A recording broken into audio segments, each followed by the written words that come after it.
Nagasa ti tao ang napakawan, dagiti basol na, ken napunas dagiti salungasing na. Nagasa ti tao nga wan ti ipabasol ni yaw ken kuana, katawan kinasikap ang masarakan iti puso na. Idijak impudno dagiti basbasol ko, nautuyan na iti agmalmalem a panaggas asog ko. Aldaw ken rabiya dinusdusa na, napukaw ang namimpinsan ti pigsak, kas panagpukaw ti linaaw iti kalgaw.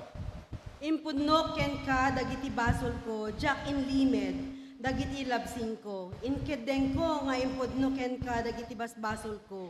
Kinunak ket pinakawan mo dagiti amin asalungasing ko.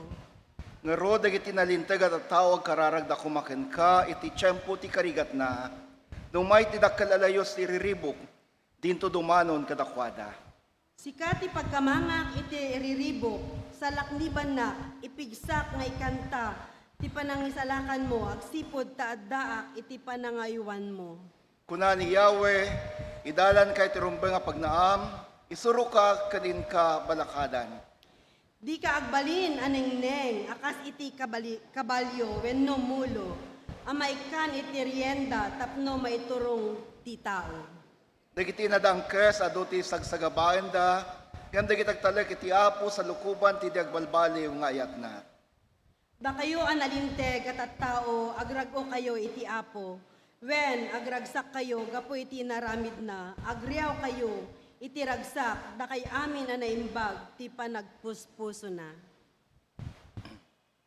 Kantayan tayo ti imno, ijay Kalbaryo.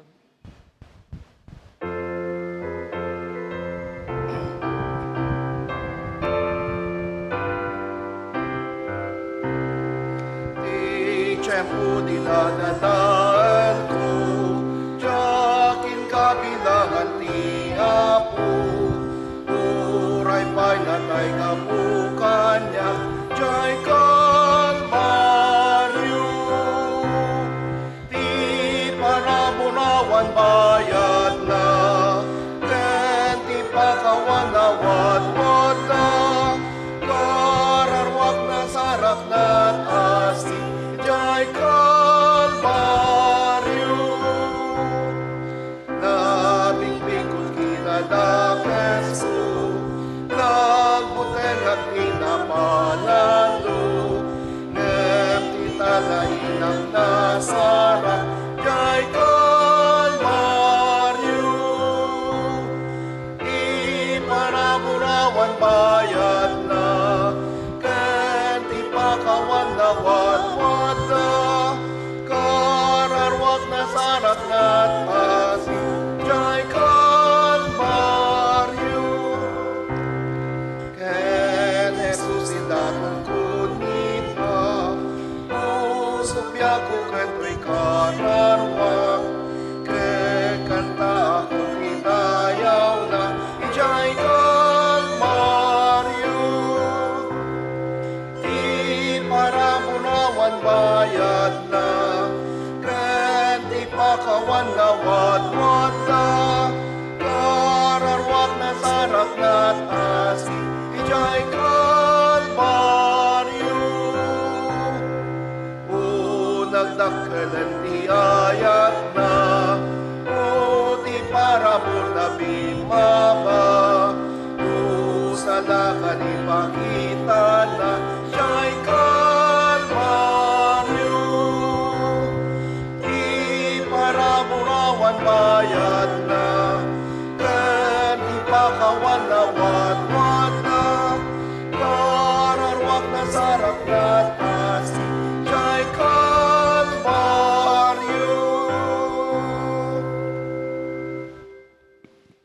Kararag tayo. Diyos amami, ama nakabalin amin, nagyaman kami apo, iti daytoy nga agsapa, andito kami nga umay agdaydayaw, itinagan mo. Apo, pakawananda kami, nagitibasbasol mi, ken pagyamanan mi, apo, dagiti naited mo kada kami. Sika apo, timang tarabay kada kami, ken apo, iti isa sa puso namin, apo, dagiti ni pag aaralan namin tatangag sapa, dayto iti kararag dawaten mi. Tinagan mi apo mga Jesus. Amen.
Good morning!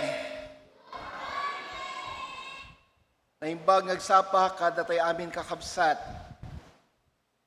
At datayon iti maudi a Domingo iti bulan iti Marso.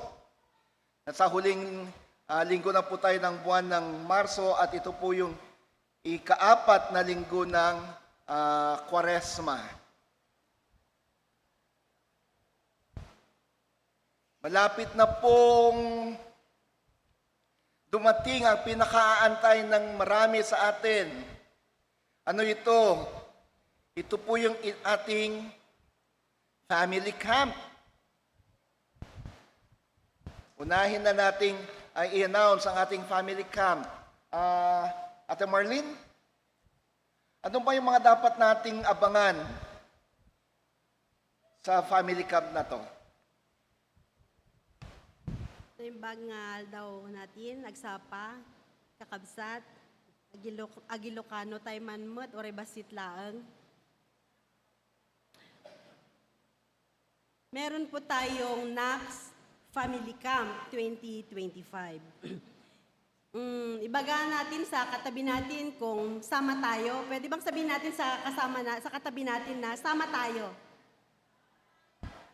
So, mas maganda na tayo po ay magkakaisa at sama-sama po tayo. Ang team po natin ay rooted and grounded.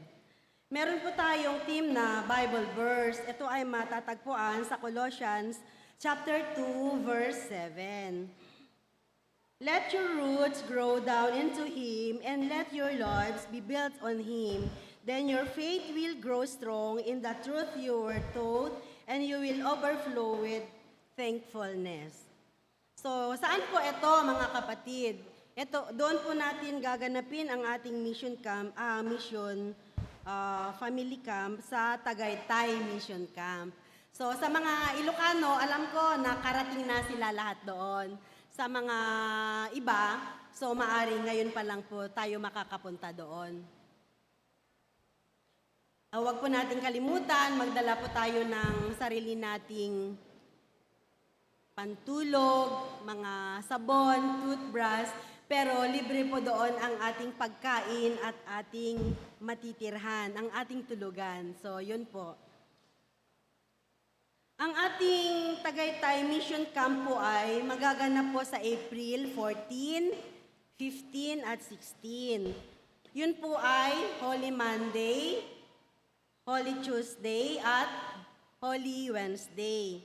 So, ang sabi po kanina ng ating lay na si Sir Alan, yung mga estudyante na may pasok pa o may graduation pa ng 14, pwede daw po nilang sunduin dito ng maaga ng 15. Kaya tayo pong mga kabataan, kung may pasok po tayo ng 14, pwede po tayong sumunod ng 15, susunduin po tayo, may sarili po tayong sasakyan na gagamitin. Meron po tayong bayad na 1.5 ng bawat isa na dati ang original na babayaran dapat natin ay 3,000. So, sinubsidize po ng church yung iba, kaya 1.5 na lang po ang babayaran natin bawat tao. Pero may additional discount po tayo. Ito po yung masaya, may discount po ang ating youth at ating kabataan. So ginawa na pong 1,000 na lang po ang babayaran natin. So para po sa mga bata na 7-year-old, pababa, ito po ay libre. Kaya mga nanay, pwede po natin isama ang ating mga anak na mga bata kung wala pong mag-aalaga. So isama po natin. Ito po ay walang bayad. Ang payment po natin ay hindi naman po agad-agad. Pwede po tayo magpa-register ngayon at ang registration fee pwede sa mga susunod na linggo ibigay. Pwede rin kahit hindi isang bagsakan lang, parang ilang gives kung ano yung kaya natin, pwede rin po. Meron po tayong mga registration form na tulad nito. Pwede po tayong humingi sa akin o kaya sa office, tapos pag na-fill upan po natin, pwede nyo pong ibalik sa akin. Kung wala po ako, pwede po natin dalhin sa office. At saka, o kaya sa dalawa nating diakonesa. Ongoing din po ang ating fundraising activity na garage sale, iba't ibang mga branded dress, bags at iba pang mga gamit. All proceeds po ay para makover ang mga registration fee ng ating mga membro na kailangan ng sponsorship or ng ating suporta para makasama rin sa ating gawaing ito. Siyempre po, tayo bilang isang pamilya kay Kristo, wala pong iwanan. Sama-sama po tayo. Kaya sa ating pagkakaisa at sa tulong ng ating Panginoon, tunay na walang imposible, kaya parits na po tayo. Together as one, family of Christ, magsama-sama po nawa tayong lahat sa gawaing ito, NACS Family Camp 2025, Rooted and Grounded. Yun lang po. Maraming salamat po. Thank you, Ate Marlene. Family Camp 2025. Let us all be excited for this. And let's pray for God to move within our families as well. Ngayon, mga kapatid, tulad ng sinabi natin, Marlene, pagpa-register na po kayo. Di naman po kaagad yung bayad. At kapag nagpa-register kayo, sabihin nyo lang po, indicate nyo na kakayanin ba nating bayaran yung ating registration o hindi. May fundraising campaign po tayo upang sa ganun ay matulungan ang mga magpaparegister na hindi talaga makakayanan yung registration fee. Kaya suportahan din natin yung ating fundraising campaign. Ngunit kung talagang hindi kayo available at pwede naman kayong mag-sponsor ng iba, pwede rin po. Kung talagang hindi kayo pwede, kung talagang hindi kayo makaka-attend, pero kaya nyo namang mag-sponsor ng kahit isa, dalawa, welcome na welcome po kayo. Isama po natin sa ating panalangin ang ating pre-charge conference mamayang 1:30 doon po sa Holy Club. At pagkatapos po ng Tagalog English worship, ang picture taking po ng council officers. So lahat po ng miyembro ng church council, committee chairpersons and members, be sure to be here. Dapat nandito kayo sa sanctuaryo pagkatapos po ng Tagalog English service para sa group picture natin. Unahin natin ang nurture. May isang picture ang mga taga-nurture. And then outreach, and then witness. And then yung iba't ibang mga ministries pa. Halimbawa, yung mga nasa music ministry, yung mga creative arts, dapat kumpleto sana kayo. We'll have our council picture taking and group picture taking.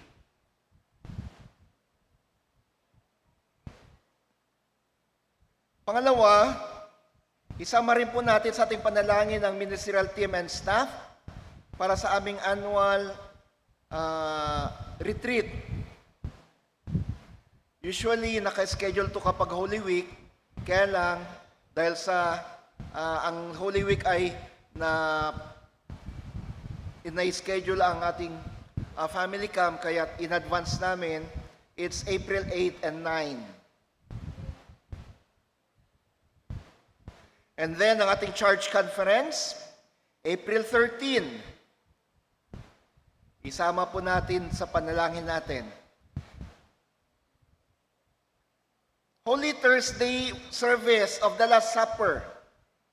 Huwebes Santo po, dito sa ating simbahan, 6:00 ng gabi, ang pagunita natin sa huling hapunan ng Panginoon. At sa Biyernes Santo, yung huling 7 wika ni Jesus, pagbubulay sa huling 7 wika, 9:00 po ng umaga sa Biyernes Santo. At ang ating Northwest Metro Manila District Resurrection Sunday Sunrise Service, April 20, Easter Sunday, alas 5 po ng umaga ang simula doon po sa Malabon. Ngayon, dapat lahat ng mga sasama na walang masakyan, dapat alas 4 nandito na tayo. Kasi dapat yung 4 o'clock yun na ang alis natin. Di natin alam, baka matraffic ang pagpunta doon kahit na madaling araw dahil may mga salubong kasi. So dapat alas 4 alis na tayo. And then, balik tayo ng alas 10 dito sa simbahan sa April 20 rin para sa ating joint service with Easter Cantata. Para sa ibang mga announcements, tingnan na lang po natin ating Knox Herald. Ganon din po pala, tuloy-tuloy pa rin po ang ating Lenten, Compline, or Evening Prayers via Zoom. Via Zoom po ito. Sabihan lang po kami kung gusto niyong sumama para maipadala namin sa inyong ang ating Zoom link. I-welcome po natin sa ating kalagitnaan si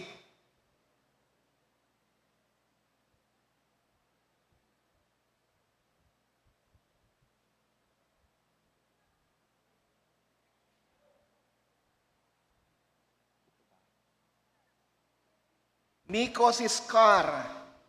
Kapatid na Miko, halika dito sa harap. Mula po sa Santa Maria, Bulacan. Welcome to Knox United Methodist Church. Meron po bang ibang mga first-timers dito, bisita? Sige, habang nasa harap si kapatid na Miko ay tawagin na rin natin dito sa harapan lahat ng mga nagdiriwang ng kanilang kaarawan sa linggong ito. Mula ngayon hanggang sa darating na Sabado.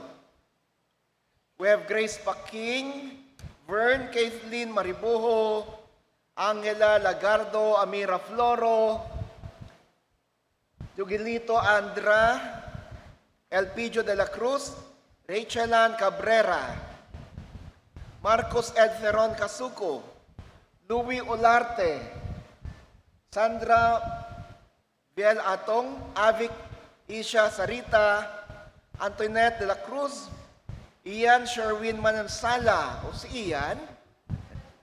Asan si Ian? Baba ka anak. Sherwin Valenzuela, Azriel Clarion, Enrique de Leon, Lydia Francisco. Uy, si Mami Lydia. Meron pa.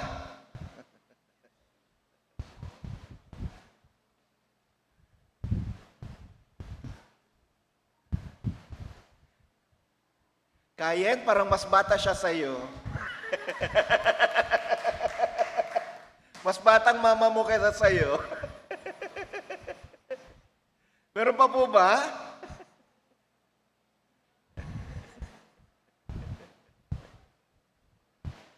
Wala na po. Sige. Pwede po bang i-extend natin ating mga kamay patungo sa kanila at ipanalangin natin sila? Sa unang pagkakataon, Panginoon, nakasama namin si kapatid Amico sa pananambahan. Salamat po sa pagdala niyo sa kanya dito. Dalangin namin ngayon na siya ay inyong basbasan. Nawa hindi ito yung una at huli niyang pagsama sa amin, bagkus ito ang simula ng bagong relasyon dito sa simbahan. Pakinggan ang kanyang mga panalangin. I-bless mo ang kanyang mga plano sa buhay. Salamat po sa buhay ng mga kapatid na ito na nagdiriwang ng kanilang kaarawan sa linggong ito. Lord, we release blessing upon blessing to them. Grant them grace upon grace. Overflowing love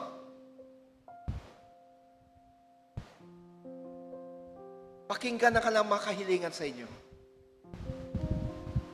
Basbasan sila at ang kanilang buong pamilya, buong sambahayan. Samahan mo sila sa bawat hakbang. Gawin mo silang matagumpay. Gawin mo ito, Panginoon, bilang regalo sa kanila sa kanilang pagdiriwang ng kalangkarawan. Salamat po sa buhay nila. Salamat po sa bagong taon na kalob nyo sa kanila. Sa ngalan mo, Kristo, itong aming panalangin at pasasalamat. Amen. Amen. Happy birthday to you. Happy birthday to you. Happy birthday, happy birthday. Happy birthday to you. God bless you always. God bless you always. God bless you. God bless you. God bless you always. Happy birthday and God bless. Ice cream. Ano ba yun?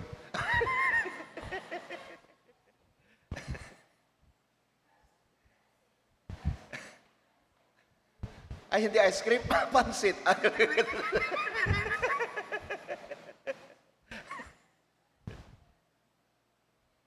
Ngayon naman, atin saksihan ang handog na sayaw ng ating mga creative arts dancers.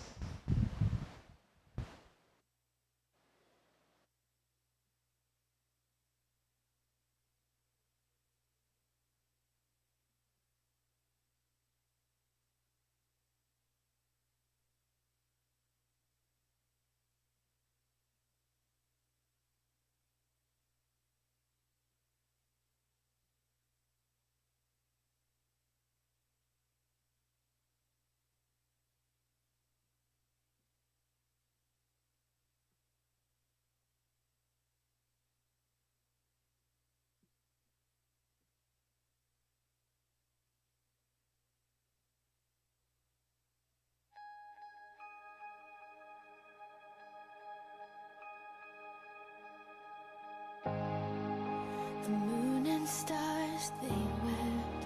The morning sun was dead. The Savior of the world was fallen. His body on the cross, His blood poured out for us.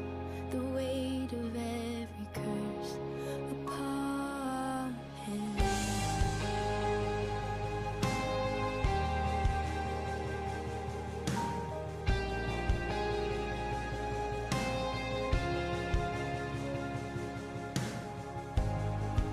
One final breath He gave as heaven looked away. The Son of God was laid in darkness. A battle in the grave. The war on death was waged. The power of hell forever broken. The ground began to shake. The stone was rolled away.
sing hallelujah.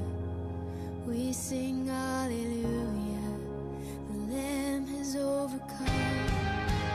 We sing hallelujah. We sing hallelujah. We sing hallelujah. The Lamb has overcome. Forever He is glorified. Forever He is lifted high. Forever He is risen. He is alive. He is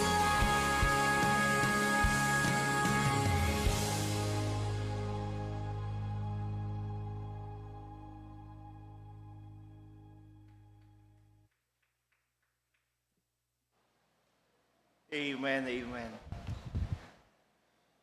And tawagin na natin lahat ng mga bata dito sa harap at ng ating may panalangin. Teacher Kat, Jesus loves me, this I know.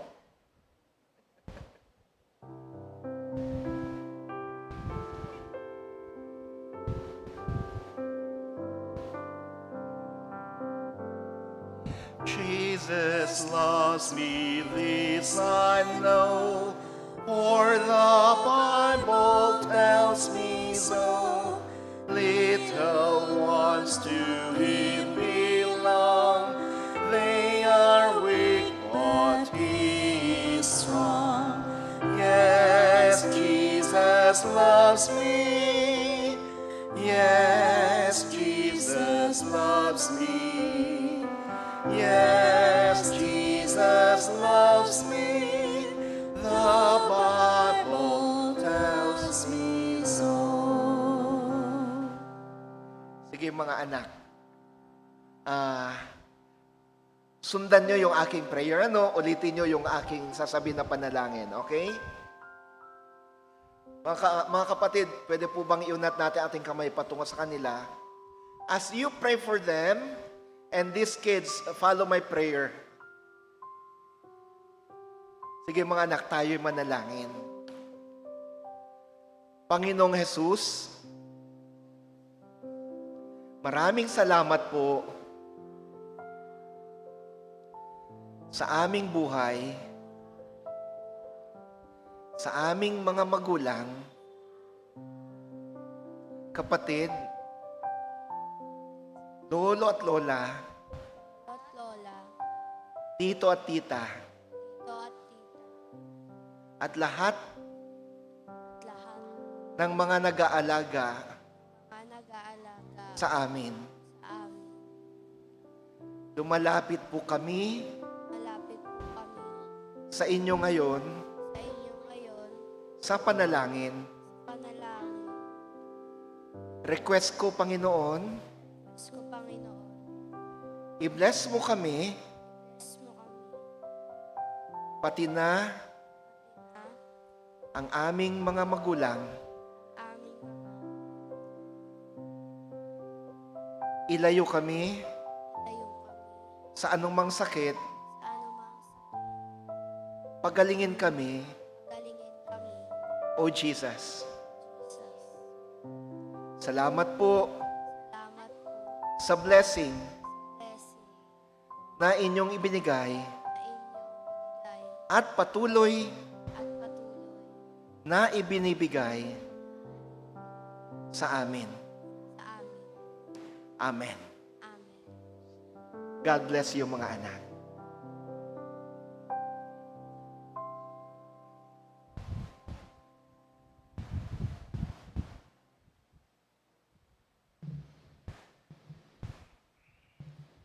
Nirte parang panakaibasa iti nasantuan na surat nga gaputi aklat ti 2 Korinto 5:16 to 21 ket kay kastoy ti kunana ngarod di mi bigbigenen ti sinuman babaen ti pangrukodan ti tao uray no bigbigin mi idi ni Kristo babaen ti daytoy a panagrukdan di mi aramiden itan, may sa abaro aparswa, tisinuman amanyag ken Kristo, naglabasan dagiti daan abanag, ket demtengen dagiti baro. Inaramid amin ni Diyos, ti Diyos daytoy, babaen ken Kristo, inkapyan na kami ken kuana metlaeng. Inted na kada kami ti trabaho, mangikapya kadagiti tattao ken kuana. Daytoy ti mensahe mi, nakikapya ti Diyos ti amin na tattao, babaen ni Kristo, saan nga imbilang ni Diyos dagiti basolda, maibusor kadakwada ket italek na kada kami ti mensahe mangibaga no kasatno ti panakakapyana kadakwada. Ngarod, adtoy kami apanaka ngiwat ni Kristo, kaslat ti Diyos mismo ti agdawdawat kada kayo. Itinagan ni Kristo, yunay unay mi makikapyayo iti Diyos. Awan basol ni Kristo, ngem gapu kada kayo, imbaklay na dagiti basol tayo, tapno ti panakakaysana tayo, kenkwana. Mairanod tayo iti kinalintag ti Diyos. Ti sao ti Apo. Agyaman tayo iti Diyos. Ti Ebanghelyo segun ken San Lucas.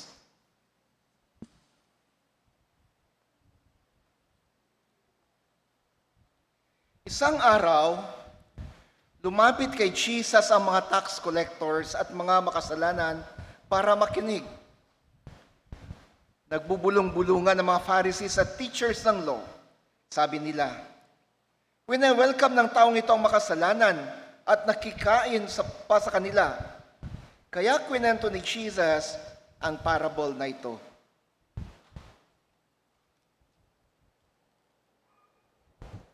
May isang tao na may 2 anak na lalaki.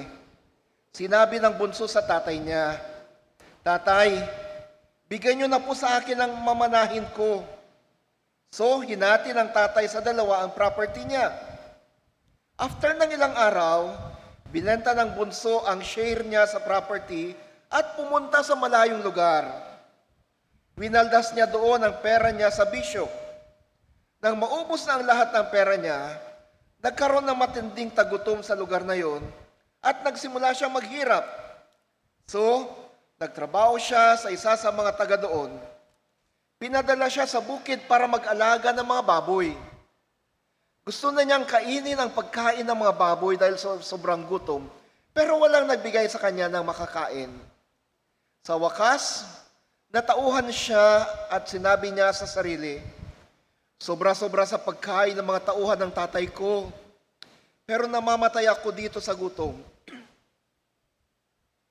Babalik na ako sa tatay ko at sasabihin sa kanya, 'Tatay, nagkasala po ako sa Diyos at sa inyo. Hindi niyo na po ako dapat tawaging anak. Ituring niyo po akong isa sa mga tauhan niyo.' Kaya tumayo siya at umuwi pabalik sa tatay niya. Malayo pa lang, nakita na siya ng tatay niya. Sobrang naawa ang tatay. Tumatakbo itong sinalubong ang anak. Niyakap at hinalikan. Sinabi ng anak, "Tatay, nagkasala po ako sa Diyos at sa inyo. Di na po ako dapat tawaging anak niyo." Pero sinabi ng tatay sa mga tauhan, "Bilisan niyo, magdala kayo dito ng pinakamagandang damit at bihisan siya. Suotan niyo siya ng singsing at sandals. Kunin niyo ang pinatabang baka at katayin. Kumain tayo at mag-celebrate. Kasi namatay na tong anak ko pero nabuhay siya ulit. Nawala siya pero nahanap din." At nagsimula silang mag-celebrate. Nasa bukid noon ang panganay. Nang umuwi siya at malapit na sa bahay, narinig niya ang tugtugan at sayawan. Tinawag niya ang isa sa mga tauhan at tinanong kung anong nangyayari. Sumagot ang tauhan, "Dumating po ang kapatid niyo. Pinakatay ng tatay niyo ang espesyal na baka kasi nakabalik ng ligtas at walang sakit ang kapatid niyo." Nagalit ang panganay at ayaw niyang pumasok sa bahay. Pinuntahan siya ng tatay niya at pinakiusapan. Pero sinabi niya sa tatay niya, "Di ba nagtrabaho po ako sa inyo ng maraming taon na parang alipin? At sinusunod ko lagi ang mga utos niyo. Pero kahit minsan di niyo ako binigyan ng kahit isang maliit na kambing para mag-celebrate kasama ng mga kaibigan ko. Pero nang dumating ang anak niyong yan, na inubos ang pera niyo sa mga prostitutes, pinakatay niyong espesyal na baka para sa kanya."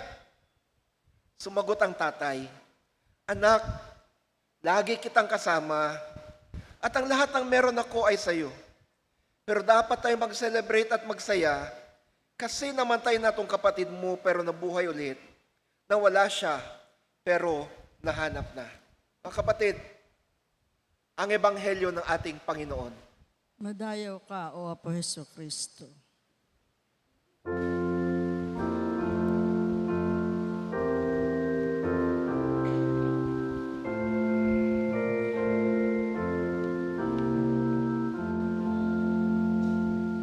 Santa Biblia ng Diyos na gawin kong maikutan,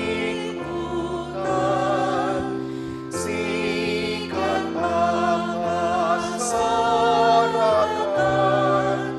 timyagan ng Kristyanan, Biblia makadalan, biyak ni Jesus na ayat, iturong idalaman, nagnawag kapaknan.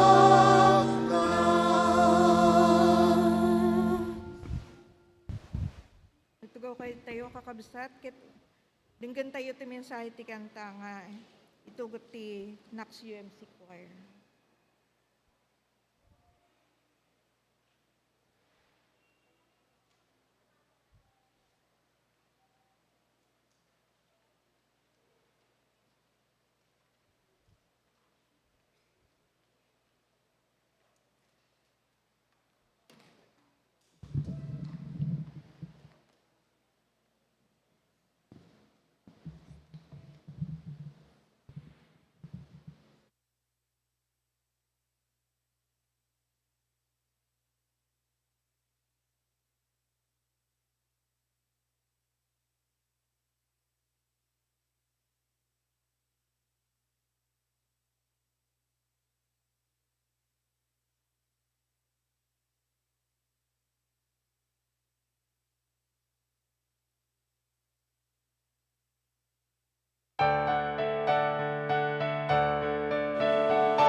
Thank you, choir. Dinig po ako dyan. Maliwanag.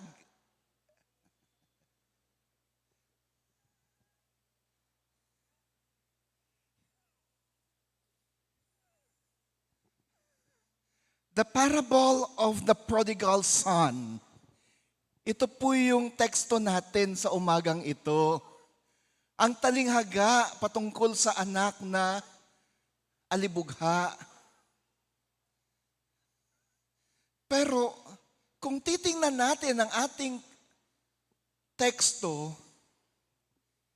hindi lang naman po ito patungkol sa bunsong anak.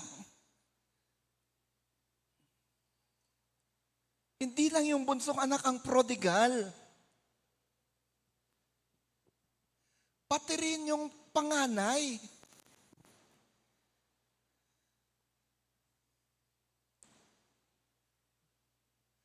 Pansinin natin. Balikan natin yung kwento. Verses 1, 2, and 3 ng Luke chapter 15. Sabi dito, tinuligsa ng mga Fariseo si Jesus. Bakit? Apay abinabalaw dagiti Fariseo ni Jesus. Anya ti kinunada. Nyamot da ito nga tao, no pudno nalinteg, no pudno na santuan da ito nga tao, apay ang makikakaan ka dagiti managbasol. Apay ang makikadkadwa ka dagiti narurugit.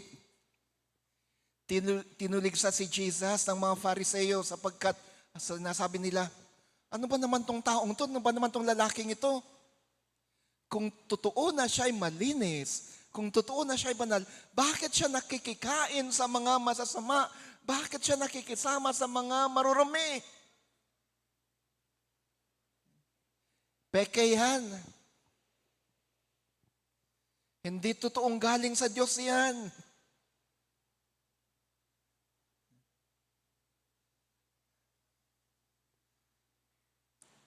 Nung narinig ni Jesus ito, nagkwento siya ng 3 parables. 3 actually ito eh. The parable of the lost sheep, ang talinghaga patungkol sa nawawalang tupa, the parable of the lost coin, ang talinghaga tungkol sa nawawalang barya, at ang parable of the lost son, or ang talinghaga patungkol sa nawawala o alibughang anak. So, kung titingnan natin, itong 3 parables na to ay parables about lostness. Talinghaga patungkol sa pagkawala.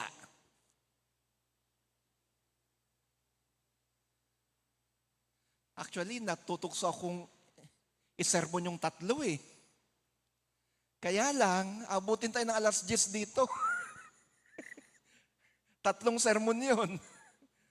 The lost sheep, the lost coin, and the lost son. Eh kung tig 3 puntos, pwede 9 na puntos na yon. Abutin nga tayo ng alas 10 kung ganun. Now, let's deal with the parable of the lost son. So, sabi sa teksto,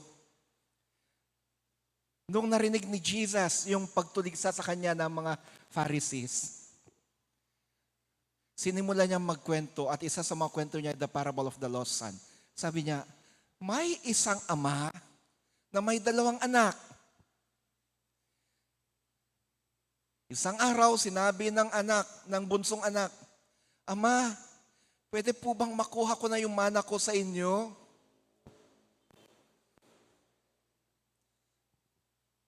Sa kultura ng mga Hudyo, kapag yung isang anak ay sinabi niya yung tatay niya na gusto na niyang kunin yung kanyang mana, ibig sabihin nun, parang sinabi niya, Tay, gusto ko mamatay ka na. At ang makuha ko na yung aking mana. Parang ang sakit pakinggan, ano? Sige nga, Sino sa mga magulang dito ang hindi masasaktan kapag sasabihin ng kanyang anak, mamatay ka na sana?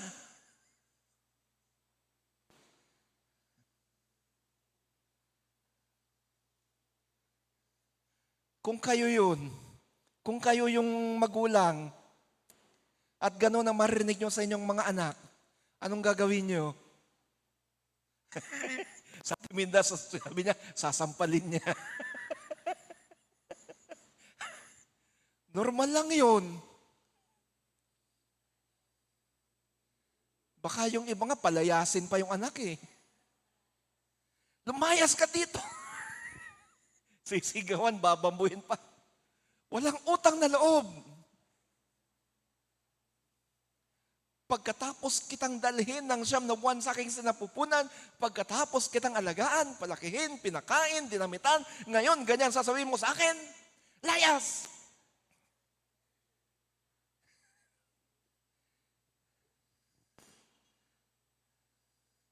Normal lang yun na reaksyon.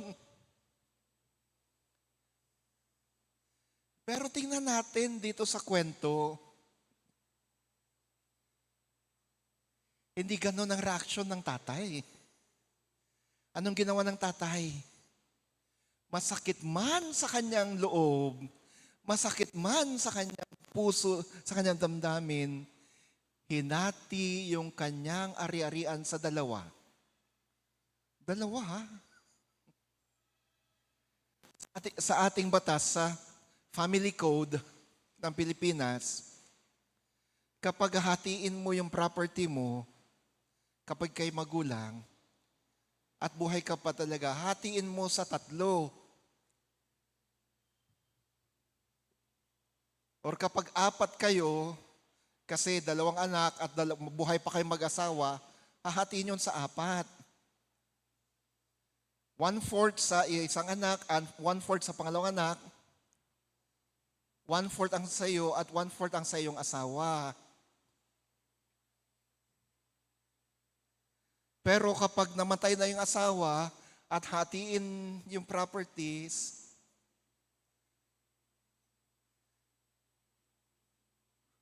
tigwa 1/3 kayo or actually, yung property ng asawa mo, may bahagi ka doon. At may bahagi equally divided yun. Kasi sinisigurado ng batas na kapag nakuha na ng mga anak yung mana, ay mayroong pa rin sariling pera yung magulang, baka itakwil ng mga anak, at least meron siyang gagasusin. Yun yung safeguard ng batas natin. Pero doon sa Palestina, sa Israel, iba, hinati na ng tatay yung properties niya sa 2. Isa para sa bunso na humihingi na ng kanyang mana at yung kalahati para sa panganay.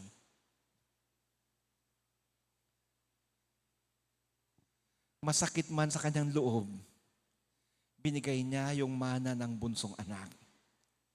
At nung nakuha na ng bunsong anak yung kanyang mana, umalis siya sa kanilang tahanan. Naglayas na. Naglayas na. Pumunta sa ibang lugar, doon ginastos niya yung kanyang pera sa walang kabuluhang bagay. Sugal, alak, babae, at kung ano pa man. Sa simula, parang ang saya ng buhay. Hayahayang buhay, mayaman eh. Pero hindi niya ginamit sa tama yung kanyang minana. Winaldas sa walang kabuluhan hanggang sa ito'y naubos. Sa simula, marami siyang kaibigan. Pero nung wala na siyang pera, wala na rin siyang kaibigan.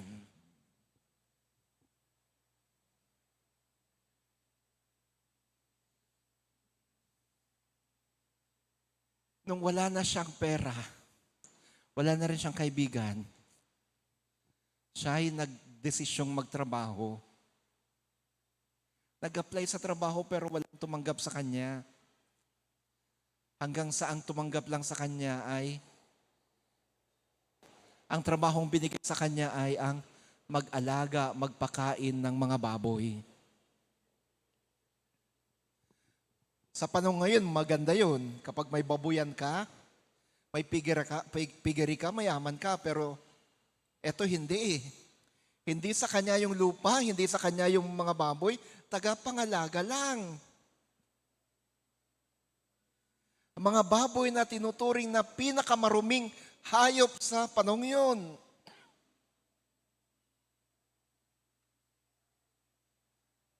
Nag-aalaga na nga siya ng baboy, nagtatrabaho na pero wala man lang gustong magbigay sa kanya ng pagkain kahit yung amo niya hindi siya binibigyan ng pagkain.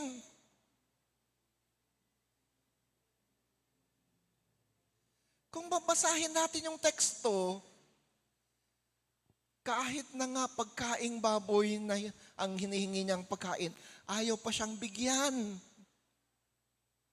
Nakikipag-agawan siya sa mga baboy upang siya'y makakain.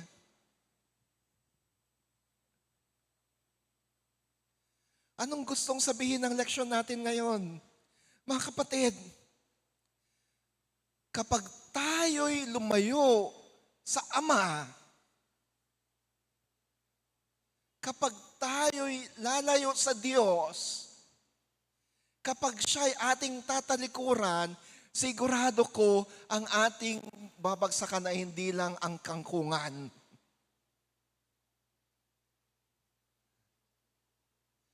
Sa putik, doon tayo makikipag-agawan ng pagkain sa mga baboy.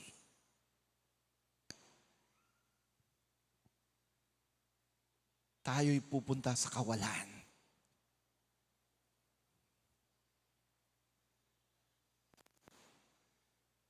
If we continue to live apart from God, if we continue to live a life full of sin, kapag tayo'y patuloy na mabubuhay na punong-puno ng pagkakasala, wala tayong ibang kahahantungan kundi sa putikan.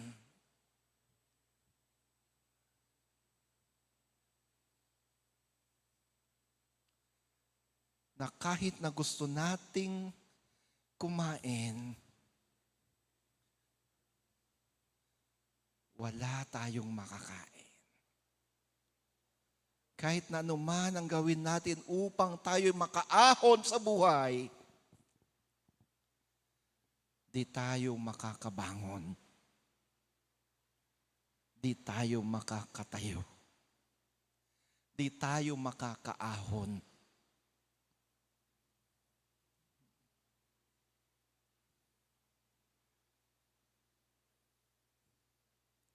Ang tanong,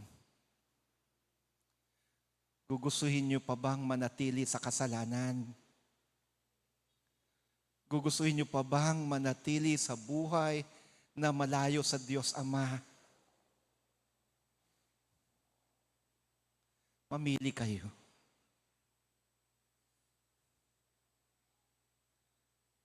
Mamili kayo.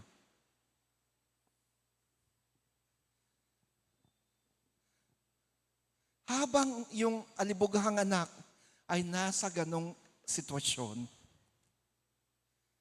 nakikipag-agawan sa pagkain ng mga baboy,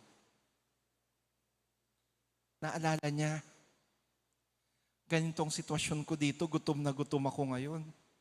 Pero sa tahanan ng aking tatay, marami siyang mga trabahador. At yung mga trabahador niya busog na busog. Marami silang pagkain. Subalit nandito ko, nakikipag-agawan sa mga kaning baboy. Sabi ng teksto ng leksyon, nung siya'y natauhan, when he came to his senses, hindi nakapagpanpanunot, Sinabi niya, tatayo ako mula dito. Babalik ako sa aking tatay at sasabihin ko, Tay, nagkasala po ako sa iyo at sa Diyos. Patawarin mo ako. Tanggapin mo ko hindi bilang anak, kundi bilang isa sa inyong mga alipin. Yun ang inisip niya na gawin.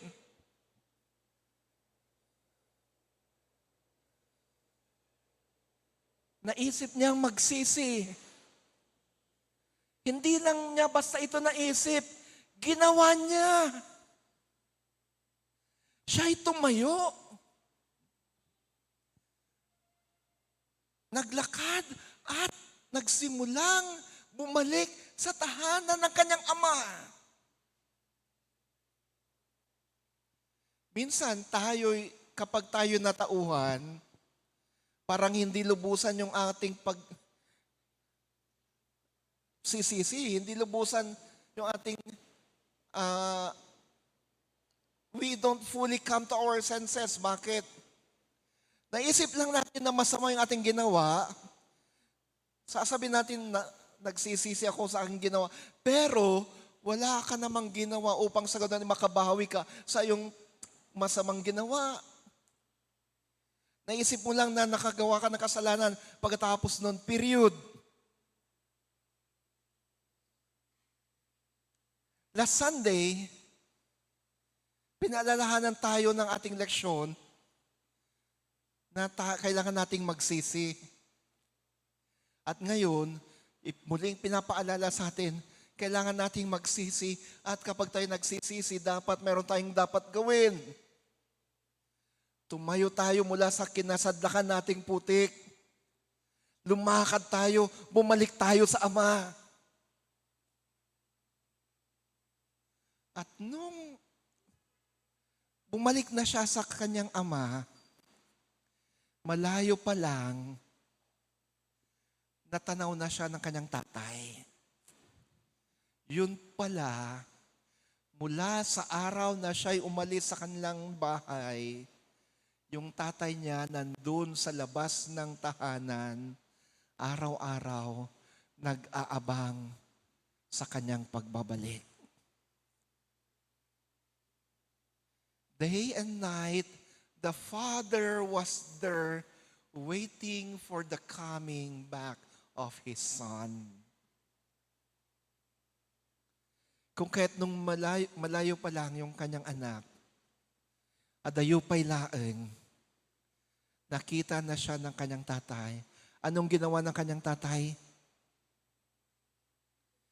Itinaas yung laylayan ng kanyang damit. Ang suot kasi ng mga tao noon parang sa mga Muslim, yung abaya. Alam niyo yun? Yung mahabang damit, yung parang gown. Pero masikip. Buti nga yung mga gown ng mga pastor, maluwag. Pero mga Muslim, masikip. Yung hindi ka pwedeng humakbang ng malaki. Talagang ganyan lang ang pwede mong gawin. Ang ginawa nung tatay, itinaas niya yung kanyang damit, simbolo ng quote-unquote paghubad sa kanyang dignidad. Ibinaba niya yung kanyang sarili. Hindi lang yun.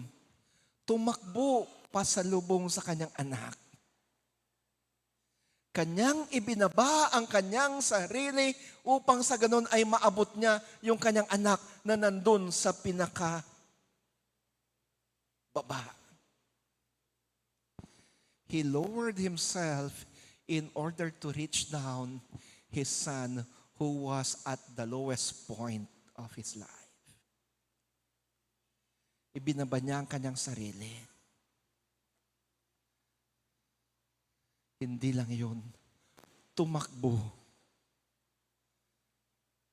Sinalubong niya yung kanyang anak at niyakap. Hindi lang niya niyakap. Nagsisimula pa lang na magsabi yung kanyang anak sa kanyang prinactice na dialogue. Sasabihin pala niya, Tay, patawarin ako, ako'y nagkasala. Hindi na nagawa ng anak yun. Bakit? Hiniyakap siya ng ama at inutusan yung mga tauhan niya. Dali kayo. Paliguan niyo siya. Uy. Siyempre, yung sinabing damitan, kasama doon yung paglilinis sa kanya. Bigyan niyo siya ng magandang damit. Bigyan niyo siya ng bagong sandalyas. At binigyan siya ng singsing. Anong ibig sabihin nito? Lalo na yung singsing. Ibinabalik sa anak na nagbabalik yung estado sa pagiging anak. Estado sa pagiging tagapagmana ulit. The father restored the prodigal son to his former status as a child, an heir of his property. Muling tagapagmana. Sabi niya, mag-celebrate tayo. Katayin yung special na baka. Yung pinatabang baka para sa isang selebrasyon. Katayin nyo ito. Mag-celebrate tayo sapagkat yung aking anak na nawawala ay natagpuan na namatay, ngunit muling nabuhay.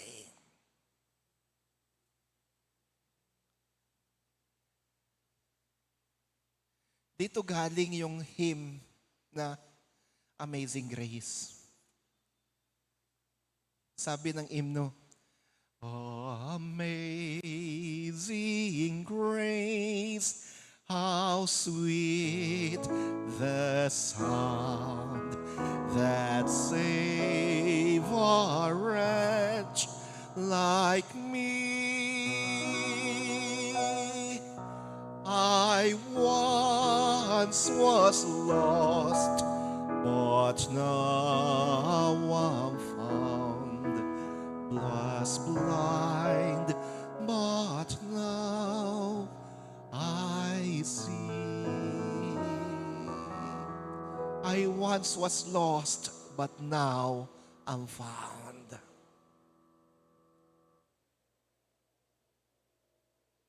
Anong makikita natin dito?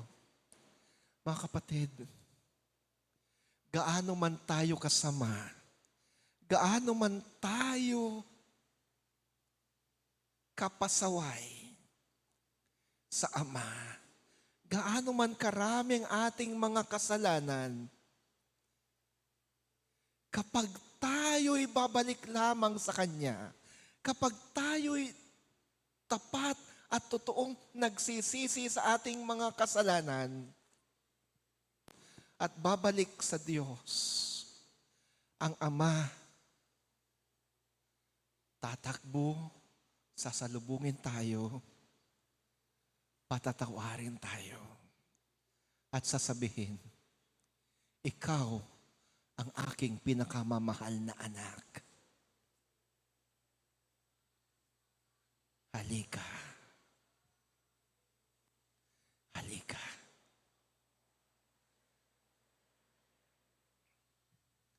Tuloy natin yung kwento. Nung sila'y nagdiriwang na, dumating yung panganay na anak. Dumating yung panganay na anak. Nagtaka, bakit may piyesta? Bakit may piging? Anong dahilan? Tinanong niya yung isa sa kanilang mga tauhan. Sumagot yung tauhan, Amo, yung inyong bunsong kapatid bumalik na. Nung bumalik, sinalubong siya ng iyong tatay. Winelcome niya siya. Ibinilik siya sa kanyang estado na bilang isang anak, bilang tagapagmana ulit. Pinadamitan niya, pinabigyan ng bagong sandalyas, binigyan ng singsing bilang simbolo ng pagiging tagapagmana. Aba, nung narinig ito ng kuya, galit na galit. Halik kayo, amo, pasok tayo, magdiwang tayo. Ayaw. Punong-puno ng galit yung puso. Nalaman ito ng tatay, kaya't lumabas yung tatay. Tingnan nyo, yung tatay ang lumabas. Pinuntahan yung panganay na anak. Kinausap yung anak. Halika anak, samahan mo kami sa selebrasyon. Kasi yung kapatid mo na nawala ay nagbalik na. Magdiwang tayo. Anong sagot ng panganay? Ayoko nga. Bakit mo tinanggap yung taong yan?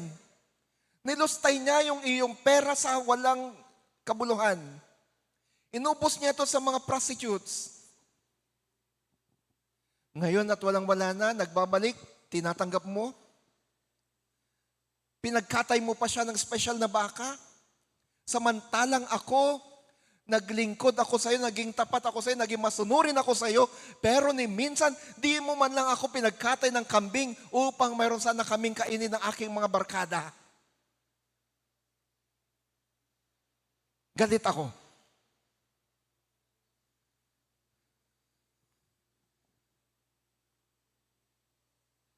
Nalungkot yung ama. Yung panganay na anak, mga kapatid, sinisimbolo niya yung mga masunurin sa Diyos daw. Sinisimbolo niya yung mga palasimba. Sinisimbolo niya yung mga naglilingkod. Pero sa loob-loob nila, gusto nila, sila lang yung pinagpapala. Gusto nila, sila lang yung dapat na binibigyan ng pansin. Gusto nila, sila lang, wala nang iba.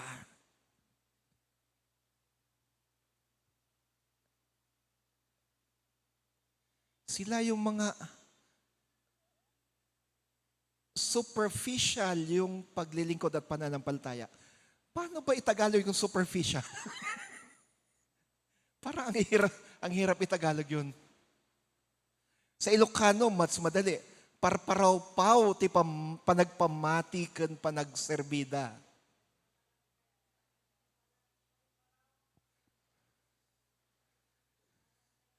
Hindi malalim o hindi totoo yung kanilang pananampalataya at paglilingkod. Nananampalataya sila, sumasamba sila, nananalangin sila, pero pakitang tao lamang. Hindi talaga lubos sa kanilang puso. Sila yung kapag may iba na tumanggap sa Panginoon, bakit pa siya tinanggap? Ang sama-sama niya eh. Anong karapatan niya? Ang sama-sama ng taong yan.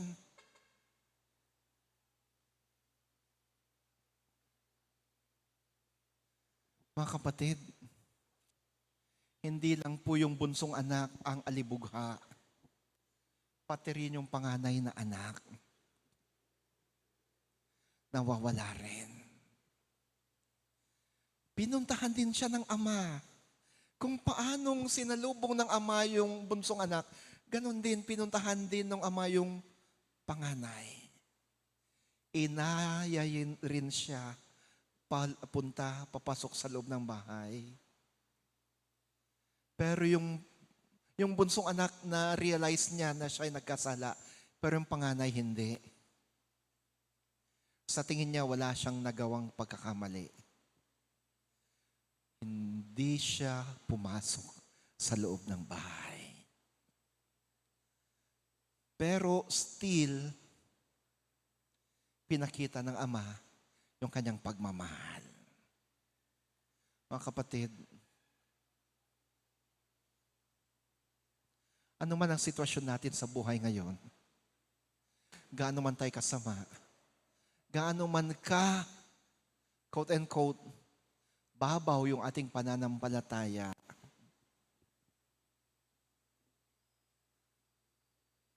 inaaya ka ng Ama. Inaaya ka ng Ama. Sinasabi sa'yo, halika, pumasok ka. Halika anak, mahal na mahal kita.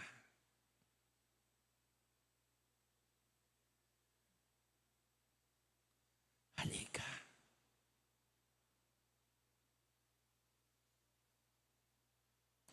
Sa oras na to, inaniyahan ko kayo.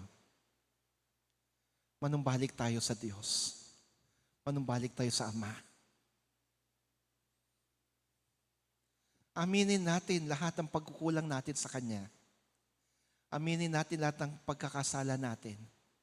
Aminin natin, minsan, ayaw natin na iligtas ng Diyos ang iba. Minsan ayaw natin na maglingkod ang iba sa Panginoon. Minsan ayaw nating kilalanin na tayo'y may pagkukulang din sa Kanya. Halika, lapit ka sa Panginoon. Ang Panginoon na siyang laging nagmamahal sa iyo. At sa iyong paglapit, pinapasiguro ko sa inyo, welcome na welcome ka sa Kanya. Tayo manalangin. Kami po'y nagkasala sa iyo, O Diyos, at sa aming kapwa.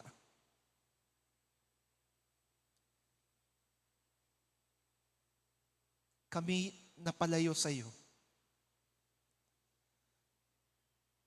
Kami patuloy na lumalayo sa iyo. Mas na pinipili namin, Panginoon, ang aming sariling kagustuhan kaysa inyong kalooban. Patawarin kami. Patawarin kami. Minsan, Panginoon, mababaw ang aming pananampalataya. Hindi totoo ang aming paglilingkod. Hindi totoo ang aming pananampalataya. Naglilingkod kami, sinasabi namin na kami nananampalataya, pero sa aming puso, punong-puno kami ng galit. Gaya ng panganay na anak. Naglilingkod kami dahil kailangan. Sumusunod kami sa iyong utos dahil kailangan. Hindi dahil sa ika'y mahal namin. Patawarin kami. Sa oras na to, Panginoon, kami nagsusumamo sa iyo. Yakapin kami. Damitan kami. Suotan mo kami ng bagong sandalyas. Bigyan kami ng singsing ng karapatan na muli maging iyong mga anak.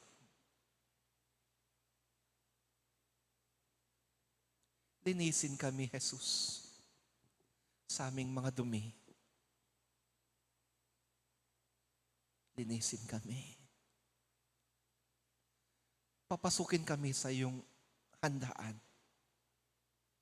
Tanggapin kami.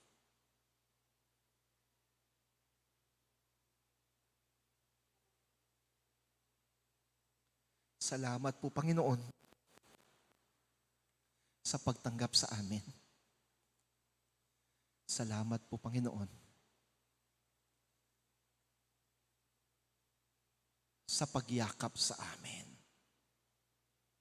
Salamat, Panginoon, sa paglilinis mo sa amin. Amen. Amen.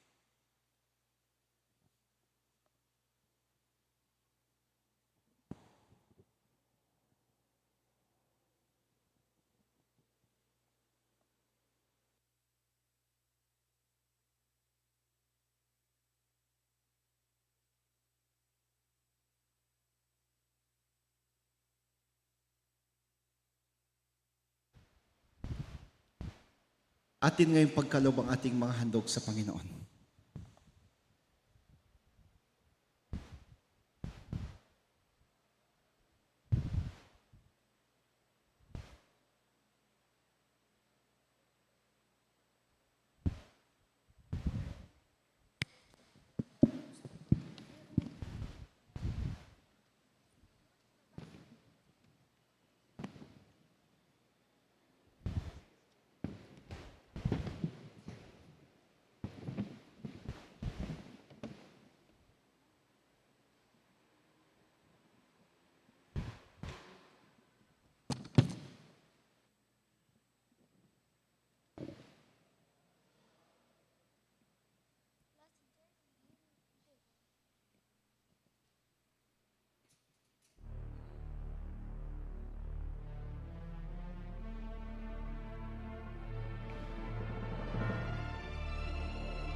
Down the Via Dolorosa in Jerusalem that day, the soldiers tried to clear the narrow street, but the crowd pressed in to see a man condemned to die on Calvary.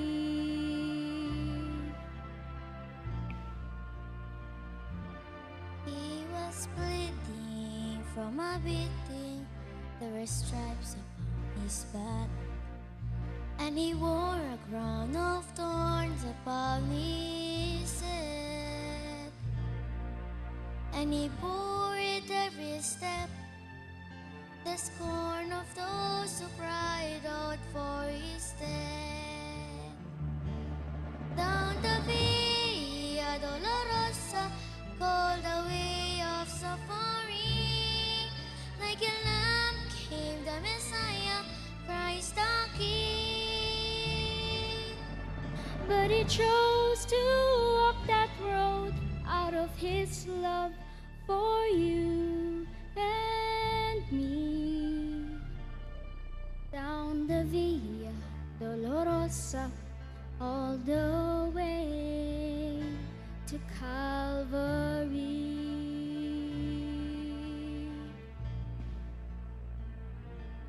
Por la Via Dolorosa, triste día en Jerusalén, los soldados le abrían paso a Jesús,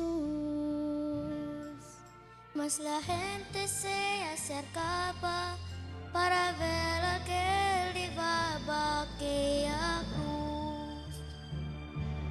Por la Vía Dolorosa, que es la vía del dolor, como abeja vino Cristo, Rey y Señor. Y fue Él quien quiso ir por su amor, por ti y por mí. Por la Vía Dolorosa al Calvario y a morir. The blood that will cleanse the souls of all men made its way to the heart of Jerusalem.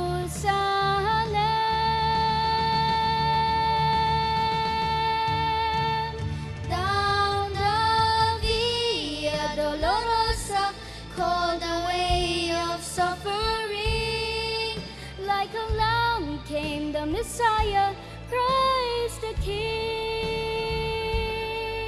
But he chose to walk that road out for his love, for you and me. Down the Via Dolorosa, all the way to Calvary.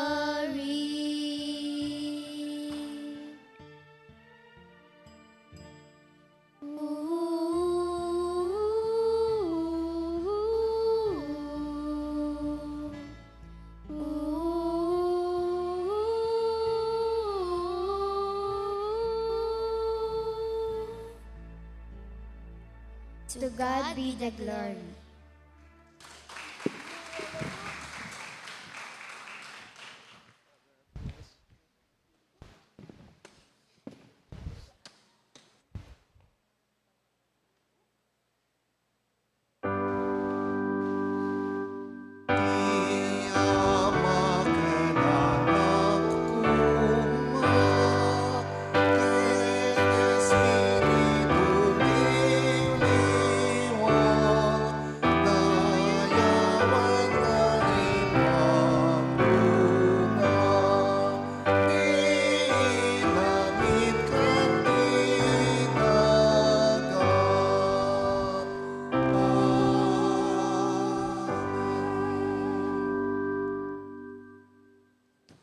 Tanggapin mong aming handog sa inyo, O Diyos.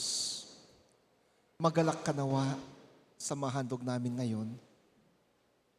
Linisin mo kami at linisin mo mga to. Maging karapat-dapat nawa sa iyong altar ang mga to. Gamitin mo mga to, Panginoon, upang sa ganun ay lalo pang mahayag ang iyong ngalan at kalakilaan sa lahat ng dako. Lalo pang dumaming makakakilala sa inyo. Basbasan din mga nagkalob nito. Patuloy nawa nilang tanggapin ang iyong pagpapala na nag-uumapaw. Sa ngalan mo, Kristo. Amen. Kantahin tayo iti imno ti kinagdisipulo, grasya na tinakaskasda ako.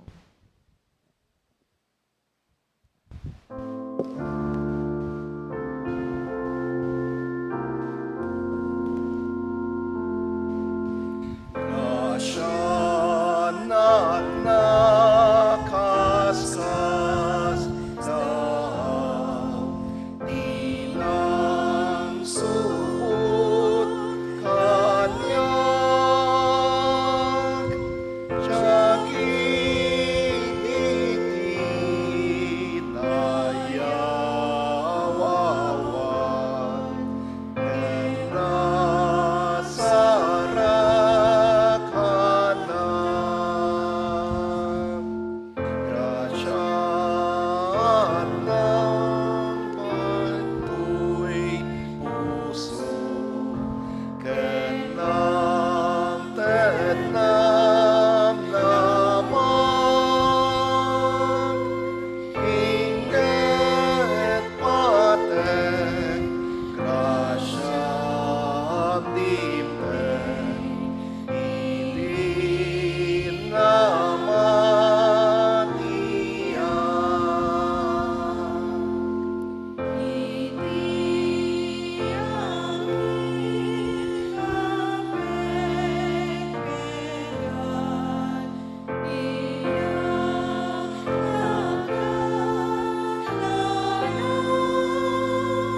Tayo manalangin.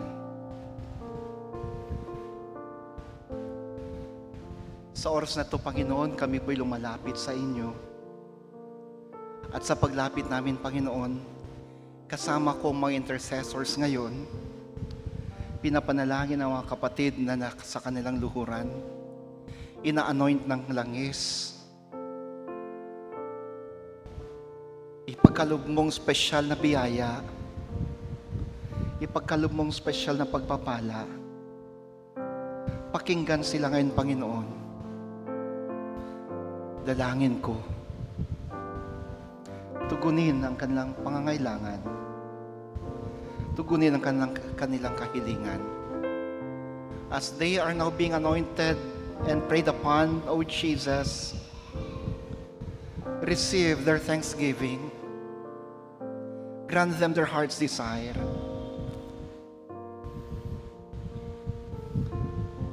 As the hands of these intercessors lay upon them,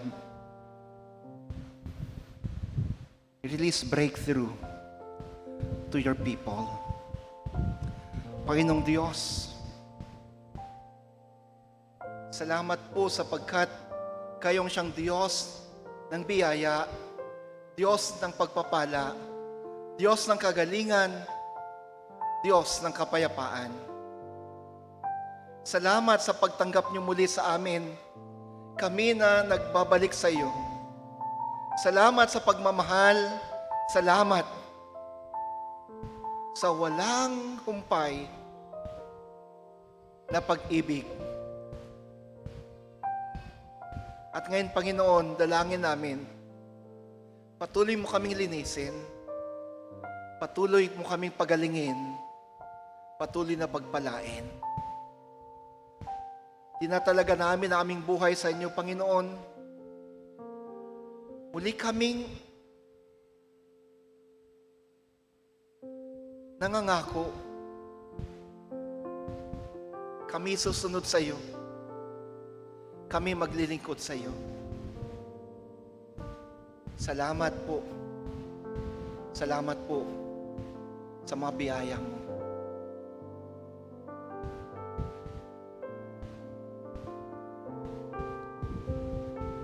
Basbasan mo rin ang mga kapatid na sa kanilang mga upuan ngayon. 10 ng mga kapatid namin na kasama namin sa online worship. I-bless mo sila, pakinggan ang kanilang mga panalangin, ipagkaloob ang kapatawaran sa kanilang mga kasalanan.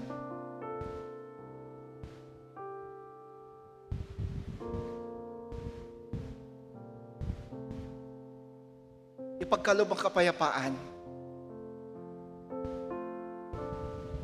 Ipagkaloob ang Jesus, kagalingan.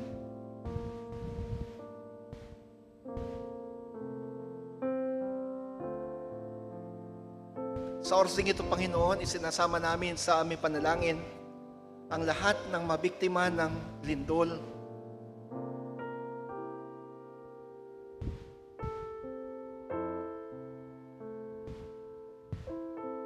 Marami pong namatay, nawala ng ari-arian. Di man namin sila kababayan, subalit alam namin na sila'y naghihirap ngayon, nalulungkot ngayon. Palakasin sila, kalingain sila, tulungan sila, kaawaan sila.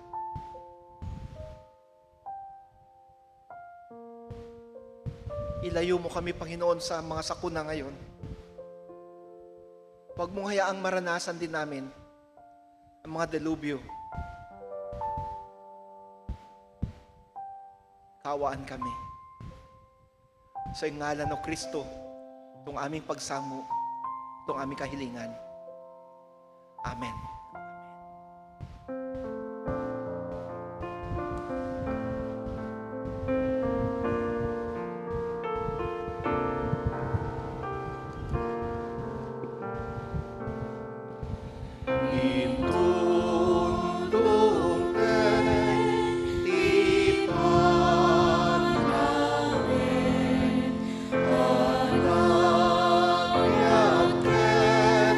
Mahal ko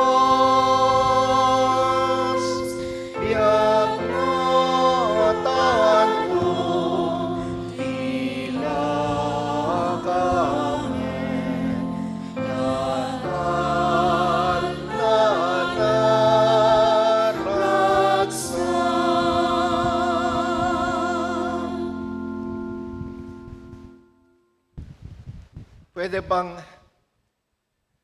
ipatong natin ang ating kamay sa balikat ng katabi natin ngayon?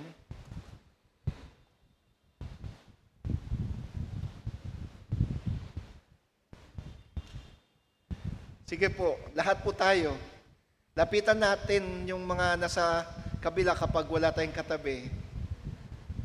Ipatong natin ang ating kamay sa kanila at samahan natin ang koro sa pagbabasbas sa bawat isa.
Tinagat Ama, Anak, at Espiritu Santo,